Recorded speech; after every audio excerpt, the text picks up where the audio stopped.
আজকে আমি বাংলাদেশের সবচেয়ে প্রমিনেন্ট এবং সম্ভাবনাময় একটি দলের আহ্বায়ক। আমি আমাদের জাতির ইতিহাসের সবচেয়ে সংকটময় মুহূর্তে সরকারের উপদেষ্টা হিসেবে দায়িত্ব পালন করেছি। জুলাই গণ অভ্যুত্থানের নেতৃত্ব দেওয়ার মাধ্যমে সারা দেশে আমার একটা পরিচিতি হয়েছে। আমি একজন সাধারণ মধ্যবিত্ত পরিবারের সন্তান হিসেবে এই অবস্থায় পৌঁছানোর কথা কখনো ছিল না।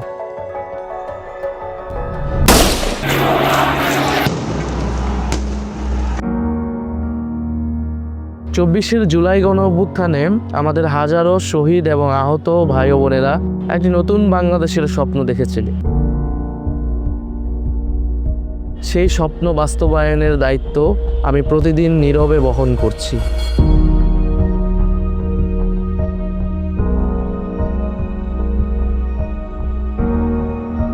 দেশের অন্যান্য অনেক সাধারণ পরিবারের মতো আমার পরিবারও একটা সাধারণ মধ্যবিত্ত পরিবার। আমি বড় হয়েছি সামাজিক এবং অর্থনৈতিক সংগ্রাম দেখতে দেখতে। আমার জন্ম 1998 সালে বাড্ডার অন্তর্গত বেড়াইদের ফকিরখালী গ্রামে।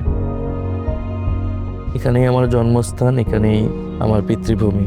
সবাই আমাকে নাহিদ ইসলাম বলে চিনলেও আমার পরিবারের কাছে আমার নাম ফাহিম। আমি ঢাকা বিশ্ববিদ্যালয়ে পড়াশোনা করেছি। এই বিশ্ববিদ্যালয়ে বাংলাদেশের প্রত্যন্ত অঞ্চল থেকে অত্যন্ত সাধারণ পরিবারের ছেলেমেয়েরা এসে পড়াশোনা করে। আমি তাদের নিত্যদিনের জীবন সংগ্রাম দেখেছি। আমি তাদেরই একজন। আমি যতটা সময় এই বিশ্ববিদ্যালয়ে ছিলাম, আমি তাদের ন্যায্য অধিকারের পক্ষে আমি কথা বলেছি, লড়াই করেছি। আমি চেষ্টা করেছি আপনার আমার এই যে জীবন সংগ্রাম, এই বিশ্ববিদ্যালয়ে পড়াশোনা করে সমাজে প্রতিষ্ঠিত হওয়ার যে লড়াই, সেই লড়াইয়ের পথটাকে সুগম করতে।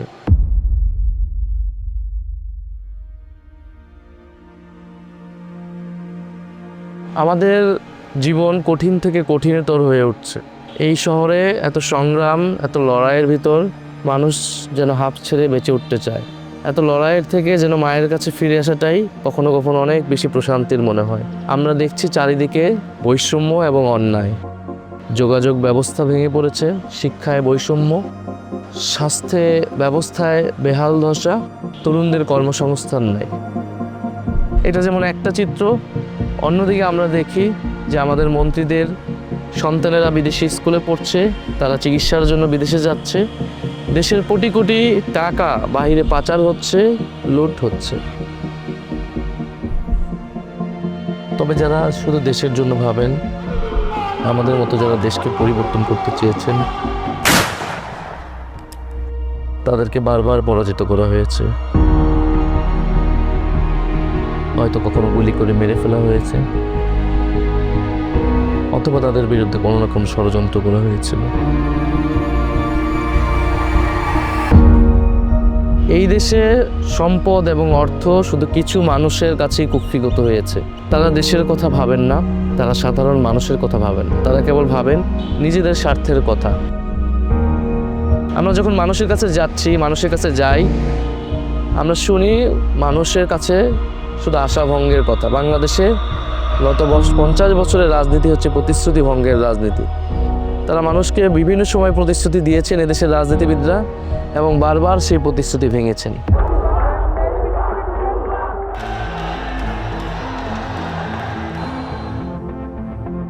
অভ্যুত্থানের পর আমি যখন উপদেষ্টার দায়িত্ব নিলাম, মনে করেছিলাম এবার দেশ বদলে যাবে, আমরা সবাই মিলে দেশটাকে বদলাবো।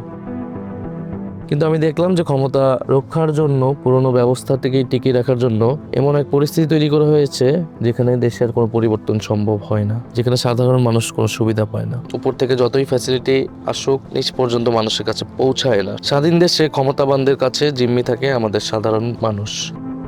এই ভঙ্গুর রাষ্ট্র ব্যবস্থা নতুন করে গড়ার সময় আজ। কিন্তু এটা আমার একার পক্ষে করা সম্ভব নয়। তার জন্য প্রয়োজন আমার আপনার ঐক্যবদ্ধ বাংলাদেশ।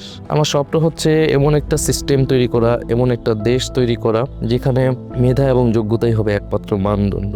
আপনি প্রধানমন্ত্রী হতে পারবেন, সংসদে যেতে পারবেন শুধুমাত্র আপনার যোগ্যতা দিয়ে। আপনি সরকারি বেসরকারি চাকরি পাবেন কাউকে ঘুষ না দিয়ে, কারো কাছে তদবির না করে। যেখানে রাজনীতিতে পরিবারতন্ত্রের থেকেও জনগণের ভালোবাসা, জনগণের ম্যান্ডেটটা হবে গুরুত্বপূর্ণ।